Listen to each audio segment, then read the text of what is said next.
अज्ञानतिमिरान्धस्य ज्ञानाञ्जनशलाकया चक्षुरुन्मीलितं येन तस्मै श्रीगुरुवे नमः। ओम नमो भगवते वासुदेवाय। ஸ்ரீமத் பகவத்கீதை 6வது அத்தியாயம் 33வது ஸ்லோகம்.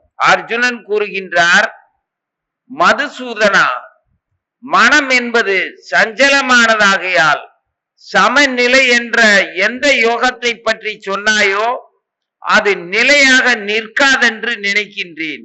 இவ்வளவு நேரம் கிருஷ்ணர் சொல்றதெல்லாம் கேட்டுக்கிட்டே இருந்தான். அதெல்லாம் நல்லாதான் இருக்குது. நீ சொல்றதோட பலனெல்லாம் எனக்கு வேணுங்கிற ஆசை இருக்கு. உன்னதமானவனாகணும், சுக துக்கங்கள்ல இருந்து விடுபட்டிருக்கணும், எல்லா உயிர்களையும் சமமா நடத்தணும், எல்லா உயிர்கள்ட்டையும் இருக்கக்கூடிய உன்னைய பார்க்க தெரியணும் எனக்கு.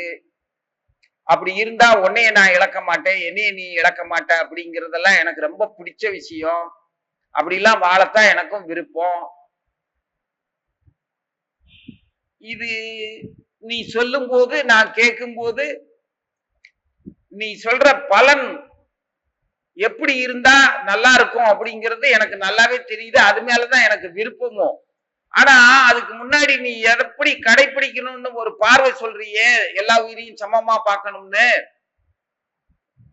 அதுதான் என்னால முடியாதுன்னு நினைக்கிறேன். ஒண்ணு இறக்கப்பட்டு அவங்களை எல்லாம் கொல்ல மாட்டேன்னு சொன்னேன். இப்ப நீ சொல்றத கேட்டு என்னோட கடமையை நான் செய்யறதுல செய்யலாம் அப்படின்னு எனக்கே தோணத்தான் செய்யுது. ஆனா இப்ப நீ சொல்லும் போது அவனுங்களுக்குள்ள இருக்கிற பரமாத்மாவை, அந்த உயிர்களை பார்க்க சொல்ற. அது எப்படி என்னால அப்படி பார்த்தேன்னா என் கடமையை நான் எப்படி செய்ய? கடமைன்னு சொல்லி பார்த்தேன்னா அந்த ஜீவர்கள்ட்ட இருக்கக்கூடிய உன்னைய நான் எப்படி பார்க்க? நீ இருக்கிற இடத்த நான் என்ன பண்ணுவேன்? என்னால எப்படி சிதைக்க முடியும்? அவங்களுக்குள்ள இருக்கிறவன அப்பா நீ இருக்கிறவ அந்த மாதிரி நடந்துக்கிறதையும் எவ்வளவு கொடூரமானவனா, குரூரமானவனா, பூச்சி புழு மாதிரி, பாச்சாப்பள்ளி மாதிரி கழிவுகளை தின்னுட்டு, கழிவுத்தனமா யோசிச்சுட்டு, கழிவாவே மற்ற மக்களுக்கும் மக்களுடைய வாழ்க்கையும் பறிச்சுட்டு இழிவானவனா வாழ்ந்துட்டு இருக்கேன். அவனுக்குள்ள நீ இருக்கிறத நான் எப்படி பார்க்க? நீ இருக்கிற இடத்த என்னால சிதைக்க முடியாதுங்கிறது ஒரு விஷயம். நீ இருக்கிற இடத்துல கூடவே உன்னுடைய உன்னையும் கூட வச்சுக்கிட்டு வாழ்ந்துகிட்டு இருக்கிறவே எவ்வளவு கொடூரமானவனா இருக்கான். இப்ப நம்ம கண்ணார பாக்குறோம்ல, பயங்கரமான போக்கிரியா இருக்கான். அடுத்த வாழ்க்கையை சிதைக்கிறவனா இருக்கான். பண்பு இல்ல, தாய்மையும் பெண்களையும் மதிக்கிறவனா இல்ல, எந்த நேரமும் போதையும், மனித உடல்ல நாகரிகமா இருக்கிறவங்க கூட மூஞ்சி முகரையெல்லாம் எப்படி புதர் மண்டி போய் குண்டக்க மட்டக்க முடிய வெட்டிக்கிட்டு, பன்னிக்கு முடி இருக்கும்ல கழுத்துல தனியா, அது வளர்ந்துருக்கும். அது ஒண்ணும் பார்பர் ஷாப்புக்கு போய் வெட்டல. அது மாதிரி விலங்குகளை போல பல மாதிரியா முடிய வெட்டிக்கிட்டும் வளர்த்துக்கிட்டும் தோற்றமே பார்க்க அருவருப்பாவும் பயமாவும் இருக்கு. அவனை எல்லாம் எப்படி வீட்டுல தாய் பெத்து வளர்த்து கஞ்சி ஊத்துறாங்கன்னு கூட தெரியல. அப்படி பாக்குறோம்ல விதவிதமா, நாடியில மூஞ்சியில தாடிய வச்சுக்கிட்டு. தாடி மொத்தமா வளர்த்தா அது வேற விஷயம், வயோதிகத்துல பெரியவங்களா இருக்குது. முன்னெல்லாம் தாடி வச்சிருக்கிறவங்கள பார்த்தா மரியாதைக்குரியவங்களா சுவாமின்னு சொல்லி மதிப்போம். இன்னைக்கு இவனுங்களை பார்த்தா அருவருப்பா இருக்கு, ஆட்டுத்தாடி மாதிரி பார்க்க எப்படி இருக்கு. அந்த தாயெல்லாம் எவ்வளவு வருத்தப்படுவா. அந்த தாய்க்கு இந்த தன்னோட பிள்ளை இப்படி இருக்கானே அப்படிங்கிறது கொஞ்சமா அது வருத்தம் இருக்காதா? தகப்பனுக்கு வருத்தம் இருக்காதா? ஒரு நேர்த்தியான வாழ்க்கையவே யாரும் சொல்லி கொடுக்க மாட்டேங்காங்க. இல்ல சரியா வாழ்ற அந்த தாய் தகப்பனே அப்படித்தான் இருக்காங்களா? இது வாழ்க்கை தரமா, பணம் சம்பாதிக்கிறத பொறுத்தா, இல்ல பிறப்புனாலையா? இது என்ன கால கொடுமை? இப்படி எல்லாம் நம்ம பாக்குறோம்ல. அவனுங்களுக்குள்ள எல்லாம் பகவான் இருக்கிறத எப்படி பார்க்க? அப்படியே பார்த்தாலுமே பகவானை வச்சுக்கிட்டா அதை இப்படி இருக்கிறான். ஒரு சொல்லலையோ செயலையோ பார்வையிலையோ சிந்தனையிலையோ ஏதாவது ஒரு நன்னடத்தைய மனசார பார்த்தோம்னா அந்த உயிருக்குள்ள இருக்கிற பகவானை பார்க்க முடியும். அவனுடைய துர்நடத்தை பிடிச்சதெல்லாம், தண்ணியில வாழ்றது, தரையில வாழ்றது, பறக்கிறது, எதை வேணாலும் பிடிச்சி பிச்சு தின்னு விடுறியான், சுட்டுத்தீங்க. விளம்பரம் வேற அப்படித்தான் பண்றானுங்க. என்னென்னவோ பேர் வச்சு மசாலா, விதவிதமான பழக்க வழக்க உணவு பழக்க வர, உணவுல ஒழுக்கம், சொல்லுல ஒழுக்கம், பண்புல ஒழுக்கம், நடத்தையில ஒழுக்கம், வாழ்க்கையில ஒழுக்கம், அவன் எடுத்து அனுபவிக்கிற புலன்ல ஒழுக்கம், எதையுமே பார்க்க முடியல இந்த காலத்துல. அர்ஜுனன் அன்னைக்கு சொன்னது இருக்கட்டும், அவன் வருத்தப்பட்ட, அவன் தகுதிக்கு தகுந்த மாதிரி கிருஷ்ணர் முன்னால வச்சுக்கிட்டு வருத்தப்பட்ட. இப்ப நம்ம கிருஷ்ணர் முன்னால தான் இருக்கிறோம். கிருஷ்ணர் உள்ளும் புறமா எங்கேயும் இருக்கிறது தான் நம்புறோம். என்னைய ஏன் கிருஷ்ணன் பார்த்துக்குவான்னு துணிஞ்சு சொல்றோம். அந்த நம்பிக்கையில சோம்பேறியாவும் இல்ல, நானே பாடுபடுவேன் அப்படின்னு மல்லுக்கட்டவும் இல்ல. பிரச்சனை இல்லை. நம்ம வாழ்க்கையை நம்ம பார்த்துக்கிட்டு சரியா தான் இருக்கிறோம். எத்தனையோ சிறந்த பக்தர்களை பார்க்கிறோம், அவங்களுடைய அன்புக்குரியவங்களா இருக்கிறோம். அதனால அவங்களுடைய அனுகிரகம் நமக்கு கிடைச்சதுனால மன அமைதி கிடைக்குது. என்னதான் கொதிப்படைஞ்சோம்னாலும் சமாதானம் ஆகிறோம் இல்ல, ஆக முடியுது இல்ல, நமக்கு நாமளே சமாதானம் பண்ணிக்கிறோம். ஆனா கிருஷ்ணர் சொல்ற மாதிரி வாழ்றதுக்கு விருப்பம் இருந்தாலும் அவர் சொல்ற மாதிரி மனத நிலையா இதே புத்தியில எப்பவும் பகவானையே நினைச்சுக்கிட்டு, எல்லா உயிர்களுக்குள்ளேயும் பகவான் இருக்கிறதையும் பார்த்துக்கிட்டு எல்லாத்தையும் சேர்த்து அனுபவிக்க முடியலையே. இந்த மனசு நிலை இல்லாம போயிருது, கிருஷ்ணனையும் மறந்துருது, நம்மளையும் மறந்துருது, நமது புலன்கள் பின்னால போயிருது, புத்தி பின்னால போயிருது, இல்ல மன விகாரங்கள் பின்னால போயிருது, கோபம், ஆத்திரம், பயம், கவலை, ஏக்கம், இது பின்னால போயிருது. இதுக்கு தீர்வு சொல்லு. முதல்ல நீ சொல்றதெல்லாம் நான் வாழத்தான் விருப்பம், எனக்கு அந்த இதெல்லாம் வேணும், நீ எப்பவும் என் கூட இருக்கணும், நான் உன்னை இழக்கூடாது, நீ என்னை இழக்கூடாது, உன் மேல பிரியமா தான் இருக்கணும், உணர்ச்சி வசப்படாம தான் இருக்கணும். அடுத்த பிறவிங்கிறது இருந்துச்சுன்னா, அப்படி இருக்குதோ இல்லையோ அதை பத்தி கூட நான் பேராசைப்படல, முக்தி தான் வேணும்னு உங்ககிட்ட பிரியமாகல, கேட்கல, அவ்வளவு பெரிய விஷயத்த கேட்கறதுக்கெல்லாம் எனக்கு தகுதி இல்லை. ஆனாலும் பிறப்பு இறப்பு சூழல்ல இருந்து தப்பிக்க விருப்பம் இருந்தாலும் கூட உடனடியா நான் பேராசைப்பட்டு அப்படி விரும்பல. என் தண்டனையோ அல்லது ஞானமோ அஞ்ஞானமோ, பாவமோ புண்ணியமோ, விடுதலையோ சிறைப்படுறதோ, எது வேணாலும் நீ கொடு, என் தகுதிக்கு தகுந்த மாதிரி கொடு, என் குணத்துக்கு தகுந்த மாதிரி கொடு. ஆனா அந்த வாழ்க்கையில நீ கூட மட்டும் இருந்து என்னை வழி நடத்துறது மட்டும் கைவிட்டுறாத. அப்படித்தானே நம்ம கேட்க முடியும். அவ்வளவுதானே நம்மளோட தகுதி. இதுவே நமக்கு அனுகிரகம் பண்ண அந்த ஆச்சாரியர்கள் வைஷ்ணவர்களுடைய கருணையினால நமக்கு இந்த குணமாவது வந்திருக்கு, இந்த அளவுக்காவது பணியோட பேசி கேட்கறதுக்கு. ஆனாலும் சகிக்க முடியலையே. என் கோபம் கூட உனக்காக நான் கோபப்படல, அந்த ஜீவனுக்கு இறக்கப்பட்டு அவங்க இப்படி துர்நடத்தையில் இருக்காங்களேன்னு சொல்லி அவங்களுக்காகவும் கோபப்படல. என்னால சகிக்க முடியல.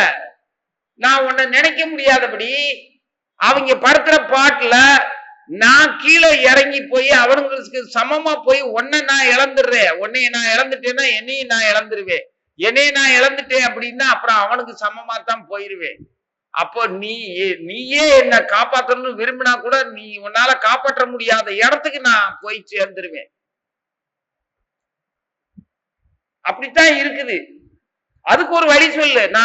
நானே உன்னை மறந்தாலும் கூட நீ என்னை கைவிடாம எப்படி காப்பாத்துவியோ அதுக்கு ஒரு வழியை சொல்லு. நீதான் சொல்லணும். ஏன்னா நான் உன்னை மறந்துடுவேன், ஆனா உன் தகுதிக்கு நீ என்னைய மறக்க மாட்ட, கைவிட மாட்ட.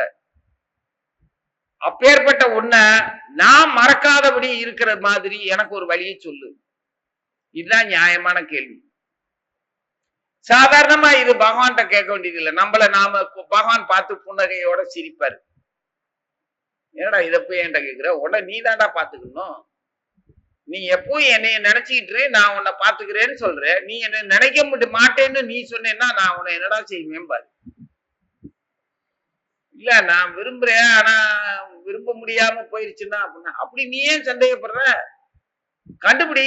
உன்னை எப்படி எப்பவும் என்னையே நினைச்சுக்கிட்டு இருக்கிற மாதிரி என்ன பண்ணுனா அப்படி நீ என்னையே நினைச்சுக்கிட்டு இருப்பங்கிறத கண்டுபிடி. அதை நம்ம தான் கண்டுபிடிக்கணுங்கிறாரு. எப்படி கண்டுபிடிக்க? நமக்கு நம்மள நாம பார்க்கும்போது 3 குணம் தான் பௌதிக இயற்கை குணம். ஒண்ணு தீவிர குணம், ஒண்ணு சாந்த குணம், அல்லது மடத்தனமான தமோ குணம், சோம்பேறித்தனமான தமோ குணம். ஒண்ணு தீவிர குணம்ங்கிறது ரஜோ குணம், சாத்வீகமான குணம்ங்கிறது அன்பான, மரியாதையான, பண்பான, எதுலயும் ஒரு நிதானத்தை கடைபிடிக்கிற ஒரு நல்ல நற்குணம். யாரும் நல்லா இருக்கட்டும், ஒருவேளை இது ஏதாவது ஒரு பொருள் இருந்துச்சுன்னா ஒருவேளை இது இன்னாரு விட்டுட்டு போயிருப்பாங்களோ, நமக்கு சொந்தம் இல்லாதது அப்படிங்கிற ஒரு சத்துவ குணத்துல தான் அப்படி தோணும். ரஜோகுணமா இருந்தா எவனோ போட்டு போயிட்டான் கொண்டா எனக்கு அப்படின்னு தோணிடும். அப்போ இன்னொருத்தன் யாருதா இருந்தா நமக்கு என்ன, நமக்கு தேவைன்னா எடுப்போம், இல்லாட்டி அதை தூக்கி குப்பையில போடு, அதை சிதைக்கிறது தோணும். ஆக நற்குணம், சத்துவகுணம், ரஜோகுணம், தமோகுணம்னு 3 வகை. இந்த 3ம் ரஜோகுணத்துல தமோகுணம் சேரலாம், சத்துவகுணத்துல தமோகுணம் சேரலாம், சத்துவகுணத்துல ரஜோகுணம் சேரலாம், ரஜோகுணத்துல தமோகுணம் சேரலாம். எது வேணாலும் 3ம் எதுவும் முன்ன பின்ன முந்திக்கிட்டு போட்டி போட்டு வருது. அப்போ இந்த குணங்களாலதான் அலக்களிக்கப்படுறோம்.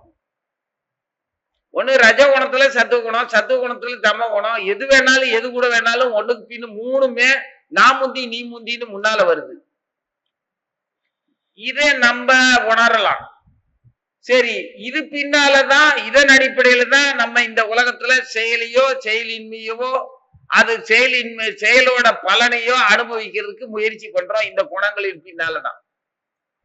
குணங்களை உதவியா வச்சுட்டா இந்த புலன்களை அனுபவிக்க ஆசைப்படுறோம். செயலால தானே புலன்களை அனுபவிக்க முடியும். இதெல்லாம் நமக்கு பகவான் கொடுத்திருக்கிற அறிவுபூர்வமான உணர்வு பூர்வமான உயிருக்கு துணையா கொடுத்திருக்கக்கூடிய இந்த ஜட இயற்கையும் ஜட உடலும் பகவான் பார்த்துட்டே இருக்கிறார். ஒருத்தன் அடுத்தவனையே பார்த்துக்கிட்டு இருக்கான், ஒருத்தன் தன்னவே பார்த்துக்கிட்டு இருக்கான், ஒருத்தன் தான் அனுபவிக்க வேண்டியதே பார்த்துக்கிட்டு இருக்கான். 3 குணத்துக்கு தகுந்த மாதிரி 3 விதமா இருக்கு. அப்படித்தானே நம்ம இருக்கோம். இன்னொருத்தனை ஏன் பார்க்கணும், நம்மளை நாமளே பார்த்துக்குவோம். ஒண்ணு நாம நமக்கு தேவையானதே யோசிச்சுக்கிட்டு பார்த்துக்கிட்டு இருக்கோம். தேவையானது எந்த உண்மையான தேவையை விட்டு போட்டு உடல் தேவையானதையே பார்த்துக்கிட்டு இருக்கோம். இல்லைன்னா அடுத்தவன் அந்த உடல் தேவைகளை எப்படி நிறைவேற்றுறான்னு அவனையே பார்த்துக்கிட்டு இருக்கோம். அடுத்தவனை பார்த்துக்கிட்டு இல்லைன்னா நம்மளை நாமளே பார்த்துக்கிட்டு இருக்கோம். ஒரு ஜட பொருளையும் விட்டுடுறோம், அடுத்தவனையும் விட்டுடுறோம், நம்மளை நாமளே பார்த்துக்கிட்டு இருக்கோம். நான் எப்படி இருக்கேன், நான் எப்படி இருந்தேன், நான் எப்படி இருக்க போறேன், நான் அடுத்து நான் என்ன செய்யணும் அப்படின்னு, என்னால இப்படித்தானே இருக்க முடியுது அப்படின்னு நமக்கு தெரிஞ்சது தெரியாதது எல்லாத்தையும் போட்டு உழப்பிக்கிட்டு நம்மளை பத்தியே நாம சிந்திச்சுக்கிட்டு, இது ஒரு வகையான குணம். இதுல அடுத்தவனை பார்க்கிறவனை விட்டுருவோம். நமக்கு உடல் தேவையான பொருள்களை பற்றி பார்க்கறத விட்டுருவோம். ஏன் விட்டுருவோம்னா உடல் தேவைக்கான பொருள்கள் தான் தானா இருக்குதே. நமக்கு என்ன அளவுல கிடைக்கணுமோ அந்த அளவுல கிடைச்சிட்டு தானே இருக்கு. அடுத்தவனை பார்க்கறதுனால ஒரு பிரயோஜனம் இல்லையே. அவனுக்கு பிடிச்சது பிடிக்காது அவன் செயல்படுறத பார்த்து நம்ம புரிஞ்சுக்கவும் முடியல, புரிஞ்சுக்கிட்டாலும் அவனோட ஒத்து போகவும் முடியல. அது சொந்தக்காரனா இருந்தானே, எதிரியா இருந்தானே, எவனா இருந்தானே, அவன் வேறையா தானே இருக்கான். ஒரே வீட்டுல உங்களுக்கு இட்லி பிடிக்கும்னா அவன் புள்ள பூரி பிடிக்கும்ல சொல்லுவோம். உங்களுக்கு புளிக்குழம்பு பிடிக்கும்னா அவனுக்கு சாம்பார் பிடிக்குமா, இல்லாட்டி வேற ஏதாவது கேட்பான். ஆக விதவிதமா தான் இருக்கும். அதனால அடுத்தவனை பார்த்து பிரயோஜனம் இல்லை. அப்ப ரெண்டையும் போயிடுச்சுன்னா மிச்சம் நம்மளை நாம பாக்குறது தான். நம்மளை நாம பார்க்கும் போதே நமக்கு என்னது மிஞ்சி போனா குறைந்தபட்சம் ஒண்ணு செயலால் உடலால் புலன்களால் அனுபவிக்கக்கூடிய அந்த அனுபவ அறிவுல திருப்திப்படுவோம். திருப்தி படல அப்படின்னா திரும்ப அத திருப்தியா அனுபவிக்கிறதுக்கு செயல்படுவோம். திரும்ப திருப்தியா அனுபவிச்சு செயல்பட்டதுக்கு அப்புறம் இப்படியெல்லாம் நம்ம திருப்தியா அனுபவிச்சிருக்கோமே, இது நியாயம்தானா, தப்பா அனுபவிச்சுட்டோமோ அப்படின்னு பயப்படுவோம். சரி, திருப்திக்காக செயல்பட முயற்சி பண்றோமே, அந்த செயல்படுற முயற்சியில எந்த மாதிரியான முயற்சியை நம்ம பண்ணணும், சரியா பண்ணமா சரியா பண்ணலையா? சுருக்கமா சொல்ல போனா வேணுங்கிற விருப்பம் இருக்கிற வரைக்கும், எது வேணுமோ அந்த விருப்பம் இருக்கிற வரைக்கும் நாம சுவாரஸ்யமா ரசிச்சு இருக்கிறோம். திருப்தி ஆனதுக்கு அப்புறம் ஏண்டா இப்படி அனுபவிச்சோம்னு வருத்தப்படுறோமா, நல்லபடியா திருப்தி அடைஞ்சோம் அப்படின்னு சந்தோஷப்படுறோமா அப்படின்னு நம்மள நாம பார்க்கணும். சில சமயம் திருப்தி ஆனதுக்கு அப்புறம் பயமே வருது, திருப்தி ஆனதுக்கு அப்புறம் பயம் வருது. ஏன்டா இதை செஞ்சோம் அப்படின்னு. இறைவனை விட்டு இறைவனுக்கு எதிரா நம்ம அபராதமா பண்ணிட்டோமோ, வெறுமனை இச்சையிலையும் ஜட உலக வாழ்க்கையில விழுந்துட்டோமோ அப்படின்னு பயம் வருது. அப்புறம் கொஞ்சம் பயம் தெளிஞ்சதுக்கு அப்புறம் திரும்பவும் அந்த செயல் மேல ஆசை வருது. திரும்ப அந்த செயலை செய்யறதுக்கு பிரயத்தனம் பண்றதுக்கு பழையபடி முயற்சி பண்றோம். பழையபடி செஞ்சுட்டு திரும்ப அதிருப்தி ஆகிறோம். எப்பெல்லாம் திருப்தி ஆகிறோமோ அப்பெல்லாம் அடுத்த கணத்துல அதிருப்திக்கு ஆளாகிடுறோம். செஞ்சதுக்கு குற்ற உணர்ச்சி வருது. நல்லா தானே அனுபவிச்சோம். நான் என்னை பற்றி நினைச்சுக்கிட்டு சொல்றேன். அன்னதானம் போடுறாங்க கோயில்ல, எப்படியாவது இன்னைக்கு கோயில்ல இந்த பிரசாதத்தை சாப்பிட்டுறணும், எனக்கு அது கிடைச்சிடணும் இது கிடைச்சிடணும். சுவாமி முன்னால அந்த லட்டு வச்சிருக்கிறானுங்க, கயிறு வச்சிருக்கிறானுங்க, டாலர் வச்சிருக்கிறானுங்க, கிரீடம் வச்சிருக்காங்க, தீர்த்தம் வச்சிருக்கிறாங்க, எல்லாமே எனக்கு வேணும். அவன் பாரு கூட்டமா இருக்குது, இடிச்சு பிடிச்சு வாங்குறானுங்க. நமக்கு கிடைக்குமோ கிடைக்காதோ. அப்படி போகும்போது இடிச்சு பிடிச்சு பொறுமை இல்லாம போய் வாங்கிடுறோம். வேணுங்கிற ஆசை இருக்குது. வேணுங்கிறதெல்லாம் வாங்கி அனுபவிச்சதுக்கு அப்புறம் எல்லாமே கிடைச்சிருச்சு. கிடைச்சதுக்கு அப்புறம் இப்படி முரட்டுத்தனமா நம்ம இதுக்கு போய் இவ்வளவு உணர்ச்சி வசப்பட்டு இப்படி முட்டி மோதி போய் புடுங்கி இருக்கமே. அவர் கூட அடுத்தவனுக்கு கொடுக்க போனாரு, நம்ம குறுக்க கையை கொடுத்து புடுங்கிட்டோமே. இப்படி எல்லாம் நம்ம பொறுமை இல்லாம நடந்துகிட்டோமே, வருத்தம். ஏன்னா தீவிரமா போய் முட்டி மோதி வாங்கினதுக்கு அப்புறம் நான் வாங்கிட்டேன் அப்படின்னு சந்தோஷப்படு. சில சமயம் அப்படின்னு சந்தோஷப்படுவோம். எவனுக்கு கிடைச்சா கிடைக்கலையா, எனக்கு கிடைச்சிருச்சாப்பா அப்படின்னு சந்தோஷப்படுவோம். பல சமயம் வெக்கப்படுவோம். புரியுதா? திருப்தி ஆனதுக்கு அப்புறம் திருப்தி ஆனதுல உள்ள குற்றத்தை நினைச்சோ இல்ல சரித்தானான்னு சந்தேகப்பட்டோ அதிருப்திக்கு ஆளாகும். அதிருப்தி ஆளானதுக்கு அப்புறம் திரும்ப அதனுடைய தேவைகள் வரும்போது அது தேவை அப்படின்னு சொல்லி அந்த பாசத்தை அப்படியே அது மேல இருக்கக்கூடிய பாசத்துல திரும்பவும் அதை அடையிறதுக்கு முயற்சி பண்றது. திருப்தி ஆனதுக்கு அப்புறம் நம்மளை திருப்திப்படுத்தின விஷயத்து மேல வெறுப்பாகிறது.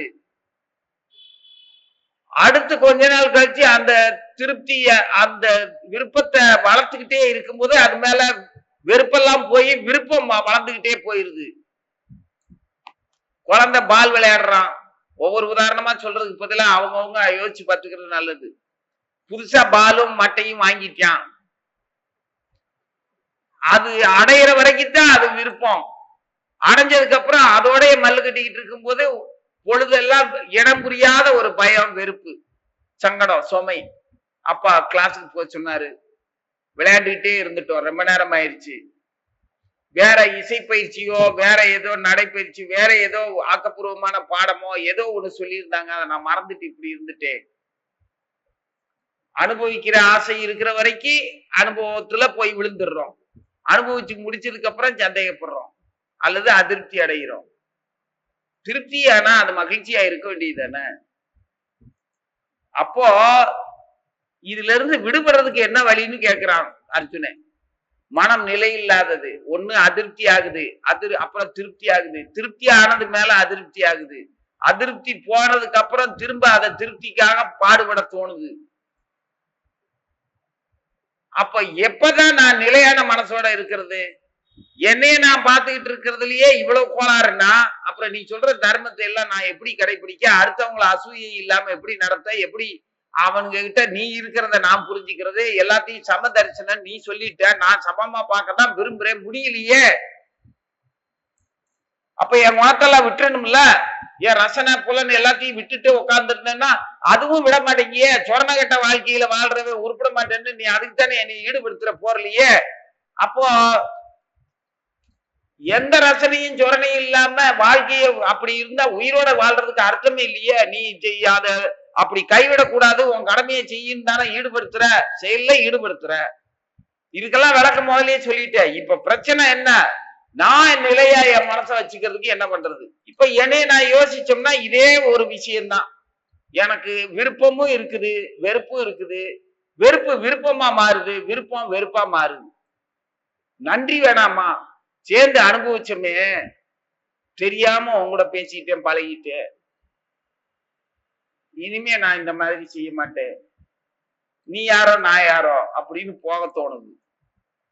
அப்புறம் ஏண்டா சந்தோஷமா சேர்ந்து ஒரு வேலையை பார்த்துட்டு அப்புறம் வேண்டாம்னு சொல்லி ஆளுக்கு ஒரு பக்கம் ஞானத்துல வந்துட்டோம் அப்படின்னா கோவர்த்தன பரிக்கிரமம் போறோம். கோவர்த்தன மலையை சுற்றி வர்றதுல பெரு விருப்பம், ஆன்மீக பாதை. அதுல அவன் கூட வர்றதை கேட்டு அவன் சந்தோஷமா அங்கங்க கிடைக்கிற பிரசாதங்கள் எல்லாம் எதையாவது வாங்கி சாப்பிட்டுக்கிட்டே சுத்தி வந்ததுல சந்தோஷமா தான் சேர்ந்து சாப்பிட்டு வந்தோம். சே, இவன் கூட சேரலைன்னா நம்ம சாப்பிட்டத சாப்பிடும் போது சாப்பிட்டுட்டு கிருஷ்ண பிரசாதமா கிடைச்சதுன்னு சாப்பிட்டுட்டு அதுக்கப்புறம் சாப்பிடாமலே போறது உத்தமம்ங்கிற ஒரு எண்ணம் வந்த உடனே தீனி போட்டுக்கிட்டே தானே சுத்தணும். அதுல எனக்கு பக்தியோட சுத்தின மாதிரி திருப்தி வரலையே, உன் கூட சேர்ந்ததுனாலதானே எனக்கு இப்படி ஆயிடுச்சு அப்படின்னு சொன்னா என்ன அர்த்தம்? நானா உடனே திங்க சொன்னேன் பாவேன். எனக்கு பிடிச்ச மாதிரி நான் போய்கிட்டு இருந்தேன், நீயே பிரணாமம் பண்ணிட்டு வர்றதா இருந்தா நீயா போயிருக்கணும். கூட சேர்ந்து எல்லாத்தையும் வாங்கி சாப்பிட்டுட்டு இப்ப வேண்டாம்னு சொல்ற, இப்ப நான் பண்ணது என்னாலதான் நீ கேட்டேன்னு சொல்ற அப்படிமால. அதே சமயத்துல அவனை விட்டு போட்டு நம்மளா பரிக்கிரமம் சுத்தும் போது வயிறு காயும் போது உடல் தளரும் போது அவன் இருந்தான்னா இந்நேரம் இதெல்லாம் வாங்கி கொடுப்பான். அவனுக்கு தெரிஞ்சவங்க நிறைய பேர் இருந்தாங்க, யாருக்கிட்ட வேணாலும் பிரசாதம் வாங்கி வாங்கி கொடுப்பான். அப்ப அதிருப்தியில இருக்கும்போது திருப்தியா நடத்துனவன் மேல பாசம் வருது. அவன் திருப்தியா நடத்துக்கும் போது அவன் மேல நம்ம குற்றம் பண்ண மாதிரி அவன் மேல வெறுப்பு வருது. இது என்ன விசித்திரமான குணம்? அப்படித்தானே இருக்கு எல்லா விஷயத்திலையும், ஒவ்வொரு பொருளையும் ஒவ்வொரு எண்ணத்திலையும் அப்படித்தான் இருக்குது. யார வேணாலும் குற்றம் சொல்றதுக்கான குணம் இருக்கிற வரைக்கும் நமக்கு இப்படித்தான் இருக்கும். நெருங்கியவங்களையும் உதவி செய்யறவங்களையும் உத்தமமா தொடக்கி இருக்கிறவங்களையும் பகவானால் கொடுக்கப்பட்ட உறவினர்கள் மேலேயே நமக்கு விருப்பு வெறுப்பு விதவிதமா போச்சுன்னா அப்புறம் யாருகிட்டதான் வராது? நம்மள நாம பார்க்கும்போது நம்ம சொந்த புலன் அடிப்படையில, புத்தி அடிப்படையில, குண அடிப்படையில அடுத்தவங்களை அளந்தாலோ பக்தி மார்க்கத்துல பாதையில அதை பயன்படுத்திக்கிட்டே போனாலோ இப்படித்தான் இருக்கும். அப்ப என்ன செய்யணும்?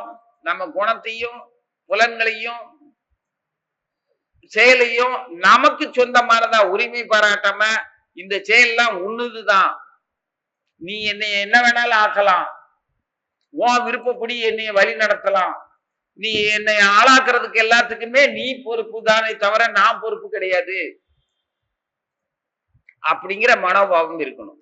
அந்த மனோபாவத்துல இருக்கிற வில்லங்கம் என்னன்னா, நமக்கு விருப்பமானதெல்லாம் உள்ள இருந்து கள்ள புலன் ஐந்தும் வஞ்சனை செய்ய, அது புறந்தோல் போர்த்து எங்கும் புழு அழுக்கு மூடி இந்த சரீரத்து சம்பந்தத்திலேயே நம்ம இவ்வளவு நாள் வளர்ந்துட்டோம் வாழ்ந்துட்டோம். இதோட திருப்தி இதனுடைய தேவைகளுக்கு பகவான் எம்பெருமான் கொடுப்பான்னு அயோக்கியத்தனமா அசிங்கமா நினைச்சிட்டோம்னா இது பகவானுடைய செயல் அப்படின்னு சொல்லி நம்மளை நாம ஏமாத்திக்கிட்டோம்னா அந்த ஆபத்துல இருந்து எப்படி தப்பிக்க? எல்லாம் கிருஷ்ணர் தான் எனக்கு கொடுக்காருன்னு சொல்லி தவறான விஷயங்களை எல்லாம் நம்ம இச்சைப்படி அனுபவிக்கிறது எல்லாத்தையுமே பகவான் மேல பொறுப்பு போட்டா அவன் எனக்கு தெரியாதுன்னு சொல்லியான். அதை எப்படி கண்டுபிடிக்க? அதுக்குத்தான் சொல்றது, குணத்தினாலேயோ புலன்களினாலேயோ நம்ம செயல் விளைவுகளினாலேயோ நாம அனுபவிக்கிறோமா, பகவான் அனுக்கிரகம் பண்ணதுக்கு அப்புறம் அனுபவிக்கிறோமா அப்படின்னு பாக்குறதுக்கு நம்ம ஒவ்வொரு செயலையும் உடல் சார்ந்த புலன்கள் வாடுறதுனாலயோ வதங்கிறதுனாலயோ அல்லது வளமா இருக்கிறதுனாலயோ நாம திருப்தியோ அதிருப்தியோ அடைகிறத நம்மளே நாம கண்டுபிடிச்சு தூக்கி தூர போட்டுடலாம். நான் இது வாடுறத பத்தியோ வளமா இருக்கிறத பத்தியோ நான் பொருட்படுத்தல அப்படின்னு உந்துதலை பொறுத்து கொள்ள கற்றுக்கொள்வாயாக அப்படின்னு அடுத்து சொல்லுவார். நீ சொல்ற மாதிரி மனம் நிலை இல்லாததுதான், அப்படி நீ நினைக்கிறது சரிதான், ஆனா பற்றின்மையாலும் பயிற்சியினாலேயும் அது முடியும்னு அடுத்து சொல்லுவாரு. இப்போ அடுத்த சுலபம் பாக்குற வரைக்கும் நம்ம இதைய திரும்ப திரும்ப நம்ம ஒவ்வொரு செயலையும் நமது ஒவ்வொரு விருப்பத்திலையும் ஒவ்வொரு திருப்தியிலையும் அந்த திருப்திக்கு பின்னால வர அதிருப்தியிலையும் நம்மள நாம குற்ற உணர்ச்சியோட பாக்குறோமா, செயல் மேல குற்ற உணர்ச்சியை பாக்குறோமா, அடுத்தவங்க மேல குற்ற உணர்ச்சியை காட்டுறோமா, அவங்களுடைய செயலால நமக்கு ஏற்பட்ட விளைவுகள் இதுதான் அப்படின்னு சொல்லி அவங்கள பாராட்டவோ பழிக்கவோ செய்யறோமா, நாம எப்படி நடந்துக்கிறோம்னு நம்மளை பத்தி பரீட்சார்த்தமா பார்த்துக்கிட்டே இருக்கணும். அதுல கூட மகாமந்திரத்தை தொடக்கி வச்சுக்கணும். ஆச்சாரியருடைய திருவடிகளை சைதன்ய மகாபிரபுடையது சேதோ தர்ப்பணமா அர்ஜனம் பவம் அகாதாவாக்னி நிர்வாபணம் ஸ்ரீய கைரவ சந்திரிய விதரணம் வித்யாவது ஜீவனம் ஆனந்தாம்புதி வர்தனம் பிரதிபதம் பூர்ணாமிர்த சுவாதனம் சர்வாத்ம ஸ்னபனம் பரம் விஜயதே ஸ்ரீகிருஷ்ண சங்கீர்த்தனம். எல்லா விதமான ஆத்மாக்களுக்கும் சர்வாத்ம ஸ்னபனம் பரம் விஜயதே ஸ்ரீகிருஷ்ண சங்கீர்த்தனம், நாம சங்கீர்த்தனம். பகவானுடைய நாமத்தை தொடர்ந்து சொல்லிட்டு சிக்ஷாஷ்டகத்துல முதல் செய்யுள் இது. அதை முதல்ல கடைபிடிப்போம். நாமத்தை சொல்லுவோம். அந்த குளிர்ந்த நிலவு போல பகவானுடைய சைதன்ய மகாபுருவனுடைய அன்புக்கும் கருணைக்கும் பாத்திரமாக முயற்சி பண்ணுவோம். அப்படி நாம பார்த்தோம்னா நில ஒளியில நம்மள பாக்குற மாதிரி குளிர்ந்த அமைதியோட, அதாவது புலன்களுடைய உந்துதல் கொதிப்பெல்லாம் அடங்குற மாதிரி அமைதியா நம்ம அந்த சந்திரனுடைய மனமாகிய சந்திரனுக்கு இதமான ரசபாவம் வரட்டும்னு மகாமந்திரத்தை துணைக்கி வச்சுக்குவோம். ஓம் நமோ பகவதே வாசுதேவாய.